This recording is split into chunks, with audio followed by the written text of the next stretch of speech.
Hello and welcome all of you out there, and I'm back after a short break. I had some dental work going on, but I won't get into it. Let's just get into what's the most enjoyable Ark Tames out there, because why not? In at number 10, I simply had to put the Velonosaur. I really do love this as an Ark creature, and sort of just as a general concept. It really does work well with its spine attack abilities, just being one of the most enjoyable in my opinion. And it's sort of sad that Wildcard never really revisited this creature and sort of added something similar to it, but it also is technically a good thing too. It stands by its own, and with the R Velonosaurs on Genesis Part 2, you've got some even better ones out there if you wish to have the upgraded version, but both still offer a lot of versatility in the combat scene. Of course you wouldn't use them that close to a theory, but you know, it's just for proof of concept in the B-roll. And their stamina also goes on for absolutely ages. You're going to have no problems with stamina drain on a creature like this. They truly are one of the most enjoyable in my opinion. Next up, I've decided to put the Rog Ganatha, and although not a big favourite of mine, just for other reasons, which I won't get into today because I still really like the creature and it's not really valid in my opinion, but my brain is my brain. This creature just can do an incredible amount, and that ability to pick up just such large creatures still always is fascinating and enjoyable to me. Like picking up Rexes and Paraceratheums and things like that, that just seems really insane to me, and it excites me every time I see one of these things do that, or just generally when I do it, because you always think of carrying creatures like that in a cryopod or soul traps, because who really uses cryopods unless you're playing on official or on console? Just use soul traps. They're just far better. They are a little bit rare sometimes, I find, to actually tame, and the tame method is pretty enjoyable too, as long as you get it right. It's exactly the same as the Reaper tame method, except to just impregnate a dino instead of your own self, and you're also going to need a bunch of resources which will appear on screen at some point rather than the XP. So the tame method, in my opinion, isn't quite as enjoyable as the Reaper, but that creature's later on the list, and I think we'll talk about this thing a little bit later, but still a very enjoyable creature to ride around on, deal damage with, and pick up insanely large creatures with. Next up, I've decided to put the Gasbags on the list, as the idea of the Gasbags still just really excites me as an Ark player, and it's sort of comedically funny in the way it moves. It's just basically passing gas as it moves through the sky, because it doesn't actually fly in the sense of using its wings. It simply uses its air, which it fills up through its mouth. So you know, it's a funny concept from Wildcard, and I really enjoy it. And once you get round controlling one, it can be a very fun experience to have around friends. And even if you're not great at flying one like I was in the B-roll, I should really update this at some point, you can still have a heck of a time as well, as long as you don't end up losing everything and getting things killed, because there obviously is a probability to some extent, which, you know, you always got to be careful out there. Ark is Ark at the end of the day, and it will throw you under the bus quite a lot. This is a really great traveller of heavy things, though. It has a great amount of weight and it flies at quite a decent speed. Doesn't even need a saddle. The saddle's only there if you want to bring a mate along with you, which is why I said it's quite good if you've got a friend too. Just really adds to the enjoyable level of this creature, but also just playing games with your friends is generally more enjoyable than just playing it by yourself. In at number 7, we've got the Baronyx, and I simply have to put this creature here, at least in my opinion, because of the huge experience that I've had with a creature like this. It really does excite me as an Ark tame. It is such an easy one, and yet so useful and versatile to the general Ark player. A lot can be done with a Baronyx that really can't be done with other creatures, at least within the range of when you're going to be taming this thing. It's saddled dirt cheap as well. It is an insanely great caving mount, capable of fitting into any sort of cave with absolute ease, apart from the artifacts of the Skylord, but basically a dung beetle's not even going to fit in that either. You've got to crouch through bits of that. There's not really a point of bringing creatures into that cave. But when you do bring this into any sort of cave, you're going to demolish all creatures that you can find in the area. You'll have absolutely no issues with that whatsoever. You're going to tower through tons and tons of creatures and just have no issues whatsoever, health wise and damage wise, because they really do pack. They're great at swimming as well. With their spin attack, they can stun creatures like the size of Megalodon. They truly are fantastic tames, really enjoyable to ride on, and just generally really enjoyable creatures. Coming up next, we have got the Desmodus, and for me, is there really anything more fun than just a blood bag farm that can also do 30% of your tames with a click of a button? It is just such an enjoyable creature to have around. The Sanguine Elixir, again, 30% of your tame is done like that with a click of a button, and their blood bag farms. And for a creature later on the list, that is going to be an extremely useful thing for me. Might not be quite for you, but definitely for me. But even if you're thinking of taming more Desmoduses, it's still going to be useful to you. They have the glide ability as well, and they are rapidly fast flies. You're never going to be let down by the speed of these things, at least I'm not in any sense. And they can also grapple onto walls, vertical surfaces, or ceilings, like a Tapijara, which is another quite nice creature, although I think I'm not really too fond on it. The Desmodus is definitely a far better creature in my eye. Spawns on Fjorda, really isn't too difficult to tame. Your first one is obviously going to be the hardest, but then you've got a blood bag farm, so it really isn't going to be too difficult for all the others.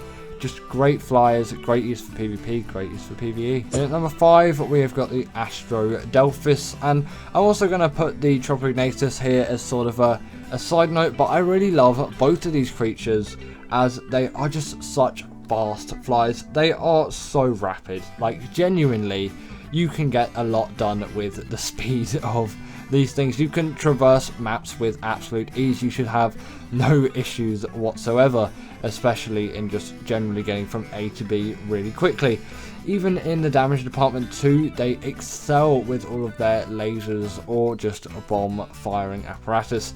And although maybe there's a little bit more gauge on how fast you're going on the Tropignatus, in my opinion the Astrodelphis is just more of the smoother flyer, although its saddle is unlocked a little bit later on, and arguably its tame method's harder, although I've always found it a bit easier in my opinion, because Element is found everywhere on Gen 2, and if you just do it right and take precautions for void roams in the area, you really should have no issues, even getting one of these things quite early on. In the early days of the channel, I also made a guide to taming one of these things. It's an absolutely terrible video, but if you want to check it out, then you can add to about the 20 views that it's got at the moment. It came out over a year ago now. Actually, maybe don't look up, that's an embarrassing time in my channel. In number 4, we have got the Reaper, and this is just one of those creatures where it's like, can anything really get better than a Xenomorph alien? Obviously, apart from the creature which are in the 1, 2, and 3 spots, at least for me. Yeah, this thing really is up there when it comes into enjoyable Ark Tames.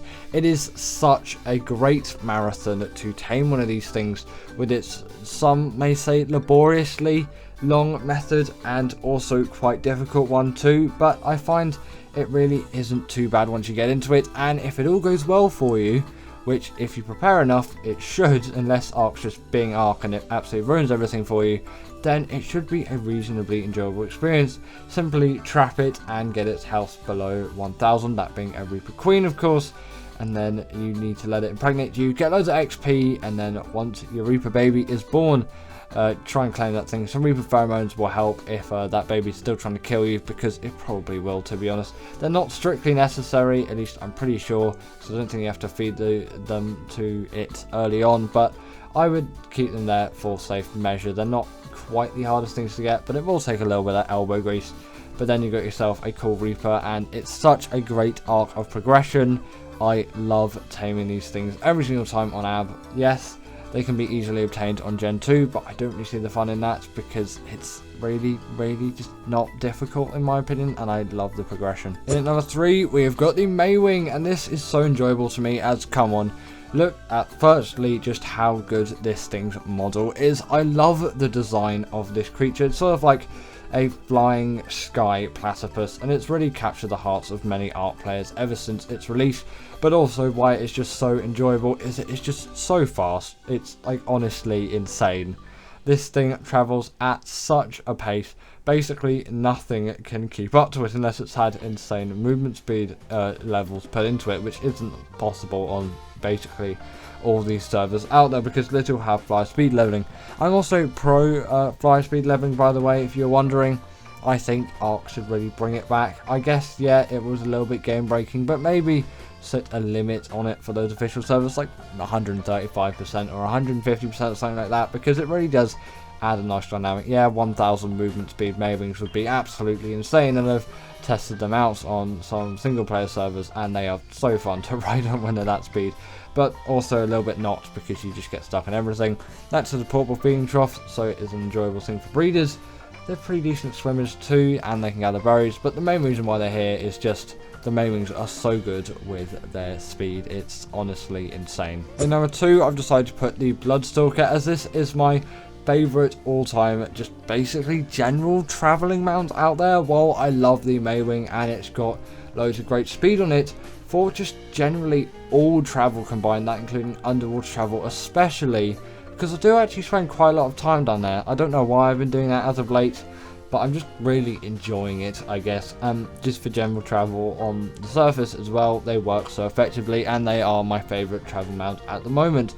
Not only can you see all the aggros of the creatures, but they are fast in literally any environment, underwater and on land. Maybe not in lava, but I don't think any creature is, apart from the Magmasaur, but that's not on the list because it really isn't one of my favourites out there, at least just generally in my opinion. But I do find these things to be very quick and agile in basically every environment that you're going to face. Again, the underwater environment travel of this creature is just insane, and that is one of the main reasons why I'm putting it here, as yes, a Basilo is immune to all the electric eels and jellyfish, but you can easily skip away from them with a creature like this, and you can see if that aggroed onto you well before they even reach you, which is why these things are just amazing. There's just so much peace of mind put into this creature, and they've really seemingly been so well designed for all of these environments, and I just love them dearly, especially with the Desmodus being bloodback farms. I can tame as many of these things really as I want, but usually I'll just settle for one high level, maybe get another one, and then I've got a breeding pair, and then I'll breed them together, and then just take the baby of that, ride it around, and then if it dies, I'll just breed those two Bloodstalkers together again, and boom, I've got another Bloodstalker. But I'll usually keep a couple of babies spare, because you should always keep some spare of your favourite dinos. And coming in at number 1, we've got the Deinonychus. I really can't find anything that is more enjoyable just as a general creature to me like the Deinonychus. It is such a good one for any kind of boss fight. It just deals a heck of a lot of damage, really, and with the bleed ability being inflicted on bosses as well, it is an all gore out fight, and I really do like these creatures for that. It adds just a sort of comicness to these creatures, and that's something which I really enjoy. Just there's blood spewing absolutely everywhere on this Bronto, and soon enough it is very much dead. With the pack buff too, you are buffed like absolute hell, and you've got tons of these things going after you as well, obviously along with you as sort of your pack mates, to help those boss fights go by as quickly as possible. Even for longer ones like the Master Controller, I find they still work well. Yes, a couple of health mutations are probably required, but it's not the hardest thing in the world to get those done, at least from my experience. Yes, on official everything it's still going to be a pain, but I'm working with 2.5x rates here with 5x on breeding, because I don't like to wait quite that long. Because a Giga taking a week on official is something which I really don't want. That's raising time, by the way. They can also scale any kind of wall or vertical surface with absolute ease. The climbing and the sort of parkour that these creatures offer is one which is sort of highly sought after. The Thyla does it very well too, but the Deinonychus is just a better creature overall. The only thing it lacks is that underwater travel, but realistically I'm not going to be using it for that. I'm just using it for everything else. In at number 10, we have the Crystal Wyvern, and there are many reasons why I think that this creature should make the list, and the first reason for it is because of just how easy these things are to tame, but also just how useful they are on top of that as well. They pretty much just have the same use as the Wyvern, and they even have the hydration buff, although maybe not all too the most useful, as you know, you kind of need to like get those wings in the water without you actually touching the water. That's not the most useful thing for these creatures to have, but they do have it, which is it's nice to have, I guess. And with the tame method being a passive one, it becomes a lot easier than a normal Wyvern tame. And yes, you do need Primal Crystal, which you get by knocking out a Wyvern, Crystal Wyvern of course, and you need to be level 65. I still think it's a lot easier than the normal Wyvern tame, and they're just so useful for general early game flying travel. And you might think, well, level 65 really isn't an early game level. A very basic note run can get you there and even further pretty quickly within your first hour of Ark, unless if you're playing official, that's probably not going to work out for you quite as well. But quite a lot of people these days aren't really playing official, so a lot of people actually watching this channel do play single player, so it would definitely work for that, as everything's 2.5 times if you haven't fiddled with all of these settings. Anyway, so yep, that's why the Crystal Wyvern is on the list. Next up, we've got the Mwing, and this really is a really great travel mount for me. Don't know why I needed so many reallys in there for me, but either way, this is like the fastest travel mount out there, and it really does act as a good one. Again, the really is returning. More reallys, please, I guess. Either way, essentially this uses the gliding technique rather than the just general flying technique, which can be a little bit of a disadvantage, but still I really think it does play a just general huge part in my Ark traveling, because gliders usually tend to have a faster speed, and the Mwing isn't all too bad on flatter terrain compared to a creature like the Rock Drake, which came earlier. It doesn't feel as ergonomic to control as the Mwing, and that might just be because I've spent less time with it, or it might just be that it actually can't really handle those flatter terrains quite as well. But also, the Mwing isn't just a gliding mount. This thing also really does pack a punch when it comes to breeding, as it acts as a portable feeding trough, and it can gather berries on top of that as well. The only slight downside is that animation is a little bit disturbing, but the fact you can get this thing shadow at level 19, it really is an absolute godsend to have this creature. Next up, we've got the Megalodon, and this may be a little bit of an unpopular opinion among many of you, but I actually really like this creature as an underwater tame. And yes, the Basilote is a really great one, and you could do that as well. And there actually is another creature which I use for underwater travel, which is much later on in the list, which I use over this thing. But actually, just for general, for doing the Moda and just for general underwater travel, I will use this creature. Most of the time, you could say. Maybe I'd use the other creature, which I'm not going to spoil what it is, but just mainly, I would say mainly for combat underwater, or if I'm maybe transporting some stuff and I need to actually kind of pack more of a punch down in the underwater depths, I will take a Megalodon with me, because I'm not going to take a Moda. They're just a bit too big and bulky for me, and although Basilote does work, it does have that depth limit, so no, not the friendliest, and a Megalodon really can fight back, apart from electric eels and jellyfish, which it struggles with a little bit, but I still think, considering its size and its damage and the fact that it deals bleed, it's a really great creature to have. In number 7, we have got the RG, and this creature really is a huge one when it comes to me and just my general Ark day-to-day life, as this creature is so useful for just getting around the map and just getting things done, really. When you look at this creature and you look at how much metal it can transport because of that weight stat, and you look at how easy it is to tame, it really is a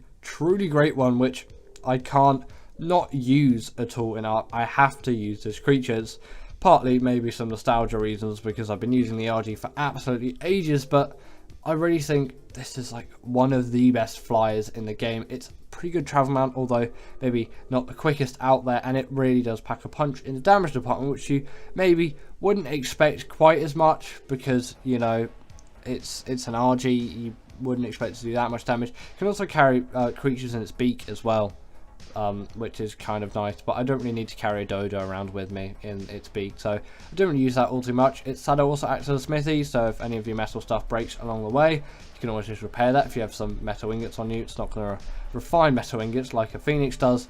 And also, when it kills something and then it eats that dead corpse, it will get a regen buff, which, so it's a nice ability for it to have. Next up, we have got the Snow Owl, and in my opinion, this just has a slight edge over the RG in quite a lot of factors, and maybe almost everything apart from the metal gathering and travel, and the fact that it's got the regen buff and the smithy as a saddle. But the Snow Owl has some more compelling features, you could say, which make this a better creature in my opinion, and one which I am more likely to go for. Obviously, it's less accessible because it doesn't spawn on the island, but still, I really do think this is a better creature for me and probably a lot of players out there. Namely, this creature is significantly faster than the RG, and it does have that gliding ability. You could kind of say it's more of a diving ability.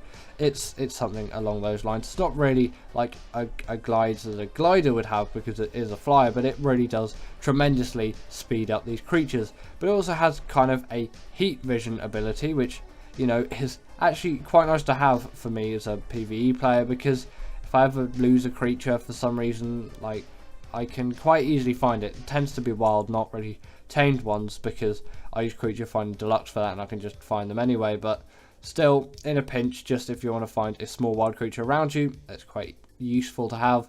You also want to crank that stamina, not just so they can fly long distances, but they can actually heal up dinos. They're essentially just a Daedon on steroids. You can't really use these things in like general standard boss fights because they don't allow flyers in, and obviously this thing's not allowed in. But for like just if you want to heal up Ark creatures, or if you want to heal up wild creatures, if you're taming something and then its health got really low because you just trank it for ages and you just need to give it a break so you can continue tranking it, just heal it up with this creature, and then you don't have to wait for ages, and then its torpor won't go down quite as much, and yeah, you're going to have a much more successful tame. And obviously if you feed the snow owl pellets to Gatchers, you really are going to get some insane loot. I know that has been nerfed since release, but still, you can get some quite OP stuff. So I really do recommend the Snow Owl if you've never had one already. Next up, in number 5, we've got the Shadowmane, and this creature is just here for its insanely great mobility and just general overall skill in boss scenarios, combat scenarios, travel scenarios, underwater scenarios, and just generally being a really great creature overall. Firstly, this thing does have really high mobility stats. Like it can zoom across the map, and it can kind of jump really high.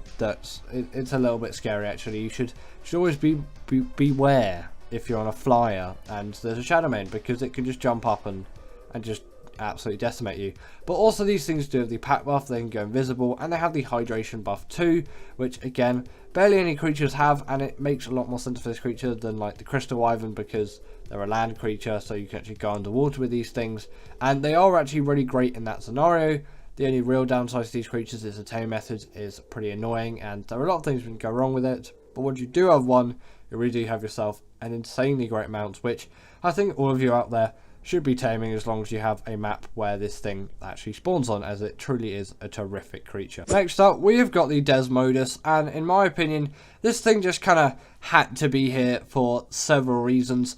Like, this thing can make Sanguine Elixir, which is absolutely OP, and also on top of that as well, this creature is just really mobile, and it can also pick players off mounts as well, which is quite OP for any given PvP scenarios. And on top of that, it does have the gliding ability as well, which, you know, does play quite a big benefit to it. And although maybe its tame method can be a little bit annoying, this thing can farm Bloodbags as well. So once you've got one, the next one is going to be significantly easier than the next, but it kind of does go like that for quite a lot of tames out there. Once you have one, it makes it easier to do the next one, unless it's just a knockout tame, then it's pretty much the same each time, and then it just depends on what kind of resources you have at the time. But yeah, the Desmodus truly is a great creature, and considering it spawns on Fjorda, it's really accessible to pretty much all Ark players out there, apart from Switch and mobile players, although they do tend to make up a smaller minority of the general population of Ark players out there. This may be unpopular, but in number 3 I've got the Baronyx, and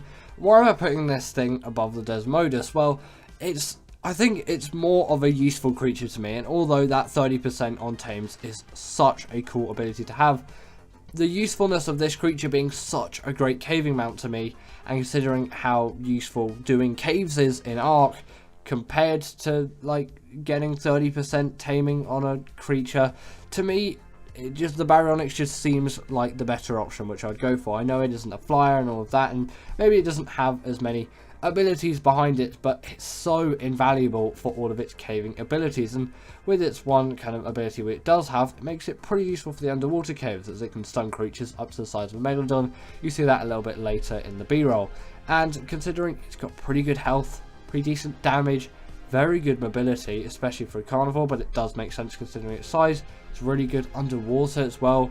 It's got actually some pretty decent speed on it, which again does make it a really great caving mount, as you do probably want quite a quick creature.